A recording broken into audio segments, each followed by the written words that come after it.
Hello, నేను miss. మౌనం అనేది చాలా మంచిదే. స్థితప్రజ్ఞత అనేది ఇంకా అంతకన్నా నెక్స్ట్ లెవెల్. ఈ 2 కలిపితే చంద్రబాబు నాయుడు గారు. ఆయనకున్నటువంటి ఓపిక, ఆయనకున్నటువంటి సహనం మరొక లీడర్‌కు లేదేమో అనిపిస్తుంది. దానికి కారణం ఏంటంటే, పార్టీలో అంతర్గతమైనటువంటి ఇష్యూస్ అనేకం వచ్చినప్పటికీ కూడా కఠినమైనటువంటి చర్యలు తీసుకోవడంలో ఆచితూచి వ్యవహరిస్తూ ఉంటారు. మనం ఉదాహరణగా తీసుకుంటే ప్రస్తుతం కర్నూలు జిల్లాకు సంబంధించినటువంటి ఒక ఎమ్మెల్యే, మాజీ మంత్రి, ఆయన జర్నలిస్టుల మీద నోరు బారేసుకున్నారు. జర్నలిస్టుల మీద నోరు బారేసుకోవడంతో పాటు తన గురించి కానీ తన తమ్ముడి గురించి కానీ ఏదైనా న్యూస్ రాస్తే పట్టాల మీద పడుకోబెడతానని చెప్పేసి అన్నాడు. రైలు పట్టాల మీద పడుకోబెడతాను అని చెప్పేసి అన్నారు. సహజంగా తెలుగుదేశం పార్టీ జర్నలిస్టుల గురించి పెద్దగా వ్యాఖ్యానించదు. మీడియా గురించి కూడా పెద్ద సీరియస్గా అబ్జర్వ్ చేయదు. ప్రజాస్వామ్యయుతంగానే ఉంటుంది అనేటువంటి అభిప్రాయం ఉంది. ఒకవేళ ఏదైనా అభ్యంతరకరమైన న్యూస్ వస్తే దానికి లీగల్గా ఫైట్ చేయటమో, రిజైండర్ పంపించటమో చేస్తూ ఉంటుంది ఆ పార్టీ. అంతేగాని కేసులు పెట్టేసి ఎవరొకరి చేత కంప్లైంట్ చేయించేసి దాన్ని ఎఫ్ఐఆర్ చేసి ఆ రాసినటువంటి జర్నలిస్ట్ని, ప్రచురించినటువంటి సంస్థని ఇబ్బంది పెట్టేటువంటి పార్టీ తెలుగుదేశం పార్టీ కాదు. చాలా విషయాల్లో కొన్ని ఆ పార్టీ కూడా చేయాల్సి వచ్చింది ఈ మధ్యకాలంలో. వాస్తవంగా మీడియా ఫ్రెండ్లీ పొలిటికల్ పార్టీ ఏదైనా ఉందంటే టీడీపీ అని చెప్పి సహజంగా చెప్తూ ఉంటారు. అలాంటి పార్టీలోని నుంచి ఇప్పుడు ఎమ్మెల్యేలు విలేకరులనే టార్గెట్ చేస్తున్నారు. మనం అలాగే ఉమ్మడి కృష్ణా జిల్లాకు సంబంధించినటువంటి మరొక ఎమ్మెల్యే, ఆయనైతే ఏకంగా జర్నలిస్టులను బూతులే తిట్టడం మొదలుపెట్టారు. అలాగే తెలుగుదేశం పార్టీ సింపదైజర్గా ఉండేటువంటి కొన్ని మీడియా సంస్థలు అని చెప్పి వైఎస్ఆర్ కాంగ్రెస్ పార్టీ చెప్తుంది కదా, ఆ మీడియా సంస్థలనే టార్గెట్ చేసి ఆ ఎమ్మెల్యే మాట్లాడుతూ ఉన్నారు. ఆ మీడియా సంస్థలో పనిచేసేటువంటి జర్నలిస్టుల గురించే ఆయన బూతు పురాణాన్ని వినిపించినటువంటి సందర్భం ఉంది. తెలుగుదేశం పార్టీ క్రమశిక్షణని పరిధి దాటి వాళ్ళు వ్యవహరిస్తూ ఉన్నారు. ఈ మధ్యకాలంలో మనం తెలుగుదేశం పార్టీ పరిధికి, తెలుగుదేశం పార్టీ అమలు చేస్తున్నటువంటి క్రమశిక్షణకి భిన్నంగా వ్యవహరించినటువంటి వాళ్ళు ఎవరైనా ఉన్నారని తీసుకుంటే కనుక మనం తీసుకుంటే కనుక తిరువూరు ఎమ్మెల్యే కొలికిపూడి శ్రీనివాస్ గారి పేరు మొదట వస్తుంది. వాస్తవంగా ఆయన ఇంటలెక్చువల్ సెక్టార్లో ఉంటారు. ఆయన ఒక ఇంటలెక్చువల్ అనేటువంటి ఒక పేరు ఆయనకు ఉండేది ఎప్పుడు ఎన్నికలకు ముందు. దానికి కారణం ఏంటంటే, అమరావతి రైతులు పడుతున్నటువంటి బాధలను చూడలేకపోయినటువంటి వాళ్ళల్లో ఆయన కూడా ఒకళ్ళు. మహాపాదయాత్ర అమరావతి రైతులు చేసినప్పుడు ముందుని నడిచినటువంటి వ్యక్తి ఎవరైనా ఉన్నారంటే కొలికపూడి శ్రీనివాస్ గారు. ఆయన ఏదో ఒక ఇన్స్టిట్యూషన్ నడిపేవాళ్ళని, ఐఏఎస్ సర్కిల్కి సంబంధించి, లేదా ఐఏఎస్ సర్కిల్లో ఏదో ఒక సబ్జెక్టు బోధించే వాళ్ళని చెప్పేవాళ్ళు. అదే స్థాయిలో ఆయన ప్రవర్తన ఉంటుంది, ఆయన వ్యక్తిత్వం ఉంటుంది, ఆయన సరళి ఉంటుందని చెప్పి తెలుగుదేశం పార్టీ అధిష్టానం భావించింది. దేవదత్తు లాంటి సుదీర్ఘంగా పార్టీలో పనిచేసినటువంటి వాళ్ళని కాదని తిరువూరు ఎమ్మెల్యే అభ్యర్థిగా చివరి నిమిషంలో కొలకపూడి శ్రీనివాస్ గారికి అవకాశం ఇచ్చింది తెలుగుదేశం పార్టీ అధిష్టానం. సీన్ కట్ చేస్తే మొత్తం గాలిలో ఆయన కూడా గెలిచాడు. తిరువూరు ఎమ్మెల్యే కొలికపూడి శ్రీనివాస్ గారు కూడా గెలిచిన వెంటనే ప్రొక్లైన్ తీసుకెళ్ళి ఆక్రమణ కూల్చేసేటువంటి కార్యక్రమాన్ని చేశారు. అంటే చట్టాన్ని తన చేతిలోకి తీసుకున్నారు. ఆ తర్వాత ఏం జరిగింది?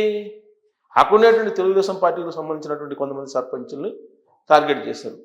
దాంతో ఆ సర్పంచ్కి సంబంధించినటువంటి సతీమణి ఆత్మహత్యాయత్నం చేశారు. ఆయన మీద చర్యలు తీసుకోవాలని చెప్పి తెలుగుదేశం పార్టీ అధిష్టానానికి చెప్తే తెలుగుదేశం పార్టీ అధిష్టానం చూసి చూడనట్టు వ్యవహరించింది. దాంతో తిరువురుకు సంబంధించినటువంటి మహిళలే తెలుగుదేశం పార్టీ ఆఫీస్కి వచ్చి ధర్నా చేయాల్సిన పరిస్థితి, ఆందోళన దిగాల్సిన పరిస్థితి ఏర్పడింది. దాంతో కొంత మందలింపు జరిగింది. కానీ ఆయన తీరులో మార్పు రాలేదు. మళ్ళా ఇటీవల కాలంలో చట్టాన్ని ధిక్కరిస్తూ ఆయన రోడ్డును పడ్డారు. ఇప్పుడు తాజాగా అక్కడ ఉన్నటువంటి ఎస్ఐ మీద తిరుగుబాటు బావుట ఎగరవేసి పోలీస్ స్టేషన్కి వచ్చి ధర్నా చేస్తాను, 24 గంటల లోపల అతను కనుక మార్చకపోతే అని చెప్పి ధర్నా దిగారు. ఇదంతా కూడా తెలుగుదేశం పార్టీ భావజాలానికి కానీ తెలుగుదేశం పార్టీ క్రమశిక్షణకి కానీ భిన్నంగా జరుగుతున్నటువంటి వ్యవహారం. మరి ఆయన మీద ఎందుకు చర్య తీసుకోరంటే ఇటీవల కాలంలో క్రమశిక్షణ సంఘం ముందు ఆయన హాజరయ్యాడు. హాజరయ్యి ఆయన వివరణ ఆయన ఇచ్చారు. కానీ క్రమశిక్షణ సంఘం ఆయన వివరణ తీసుకొని దాన్ని తెలుగుదేశం పార్టీ అధిష్టానం ముందు పెట్టింది. కానీ ఆయన మీద ఎలాంటి చర్య తీసుకోలేదు. కనీసం షోకాజ్ నోటీసులు కూడా జారీ చేయలేదు. ఇక ఆయన బాటలో ఇప్పుడు MLA, Telugu Desam party MLA Guntakal ఎన్నికల చివరి రోజుల్లో గుమ్మనూరు జైనం ఆయన తెలుగుదేశం పార్టీలోకి వచ్చారు వైఎస్ఆర్ కాంగ్రెస్ పార్టీ నుంచి. ఆయన ఇటీవల కాలంలో చేసినట్టు కొన్ని అవకతవకల కారణంగా న్యూస్ రాశారు జర్నలిస్టులు. ఒకవేళ న్యూస్ రాస్తే అది కనుక ఒకవేళ తప్పు అయితే ఆయన ఏం చేయాలి? రిజైన్ చేయాలి, లేదా లీగల్గా నోటీసు పంపించాలి. అదేమీ లేకుండా విలేకరులను భయపెడుతూ మిమ్మల్ని రైలు పట్టాల కింద పడుకోబెడతానని చెప్పేసి వార్నింగ్ ఇస్తూ జర్నలిస్టులను భయపెట్టేటువంటి పరిస్థితికి వచ్చారు. దీంతో ఆంధ్రప్రదేశ్ తెలుగుదేశం పార్టీ అధ్యక్షుడు శ్రీనివాస్ కొండపల్లి ఆయనతోటి ఫోన్లో మాట్లాడి వారించారు అని చెప్పి తెలుస్తుంది. ఇదే కాదు, ఈ మధ్యకాలంలో తెలుగుదేశం పార్టీకి సంబంధించినటువంటి ఒక మంత్రి తెలుగుదేశం పార్టీ కేంద్ర కార్యాలయాన్ని డ్యామేజ్ చేసేలాగా ప్రవర్తించినటువంటి వైఎస్ఆర్ కాంగ్రెస్ పార్టీ మాజీ మంత్రి జోగి రమేష్ని పక్కన కూర్చోబెట్టుకున్నారు. అది ఒక పెద్ద రాంతాంతం అయింది. ఆ తర్వాత ప్రస్తుతం ఉన్నటువంటి మంత్రి పార్థసారథి గారు సారీ చెప్పడం జరిగింది తెలుగుదేశం పార్టీ క్యాడర్కి. ఇవన్నీ కూడా జరిగాయి. ఇక కడప జిల్లాకు సంబంధించినటువంటి ఒక మంత్రి వ్యవహరించినటువంటి తీరు తొలి రోజుల్లోనే వివాదాస్పదమైంది. అలాగే ఉత్తరాంధ్రకు సంబంధించినటువంటి ఒక మంత్రి కూడా తెలుగుదేశం పార్టీ భావజాలం, తెలుగుదేశం పార్టీ క్రమశిక్షణకు భిన్నంగా వ్యవహరించింది. ఇలా చెప్పుకుంటూ పోతే దాదాపు ఒక 5-6 తెలుగుదేశం పార్టీ భావజాలాన్ని కానీ దాని పార్టీ క్రమశిక్షణ కానీ భిన్నంగా వ్యవహరిస్తున్నారు. మిగతా వాళ్ళు ఎలా ఉన్నా సరే గుమ్మనూరు జయరాం అలాగే కొలికపూడి శ్రీనివాసరావు యొక్క వ్యవహారం కొంత భిన్నంగా ఉంది. అధిష్టానం వారించినా కానీ విననటువంటి పరిస్థితిలో కనిపిస్తూ ఉంది. మరోవైపు జేసీ సోదరులో జేసీ ప్రభాకర్ రెడ్డి గారు ఆయనది ఒక ఇష్యూ నడుస్తుంది.